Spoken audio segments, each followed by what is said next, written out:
Separation anxiety is a condition where dogs overreact to being left alone. They may cry, dig, pant, become excessively upset to the point where they urinate and defecate in the house, destroy things. Some dogs drool, bark, chew, or self-mutilate. This can be a genetic condition, or the dog can just be used to having someone around all the time, and then that person goes back to work. Separation anxiety can occur whether a dog is left crated or loose in the house. The panic starts as the dog is looking for the owner. Usually it's safer to leave a dog with separation anxiety in a crate. They can do less damage to themselves and their environment. Separation anxiety is a difficult behavior to change. It requires a lot of patience and time.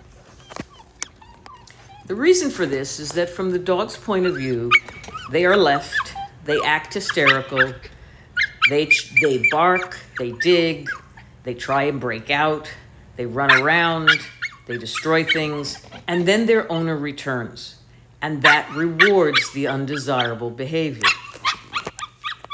To teach the dog how to behave when the owner leaves, you must work in very small segments of time and create a calm response from the dog in whatever environment you leave it. If your dog is upset, as soon as you put them in the crate, you first have to acclimate them to the crate.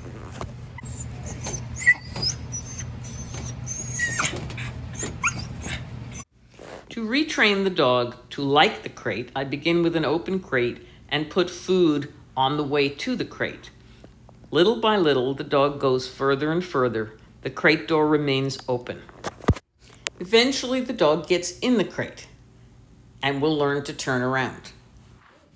As the entire dog enters the crate, I will close the door behind it for a brief second and then open it again after I feed the dog through the crate door. This step is repeated many times and in different locations if possible. I gradually extend the amount of time the dog is in the crate with the door closed before letting the dog out. I continue to feed the dog through the door of the crate and eventually snap the lock closed, keeping the dog in the crate for a brief period of time. Now I will progress to moving out of sight, walking around the crate.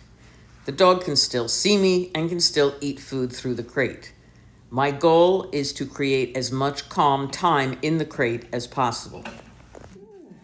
Little by little, the dog spends more time in the crate and I move further away from the crate. It is important the dog has something to do in the crate that keeps it busy. Giving the dog a prepared bone to chew, perhaps with a meal frozen inside of it, keeps the dog occupied and calm in the crate for a longer period of time. The only way to fix separation anxiety is to work in very small amounts of time. Gradually extend the amount of time that the dog is willing to be calm in the crate. Return and reward the dog by letting him out before the dog has a chance to panic. This will happen over many, many weeks, sometimes months, but it's the only way to fix the problem. If you watch this dog closely, you will see her licking her lips. This indicates that there is still stress, but the stress level is much lower than it was, and she is calm. It's probably time to return now and let her out. This time there's much less lip licking, and she has moved to the back of the crate. Sometimes it's very helpful to put a camera on the dog so you can see what's happening in your absence.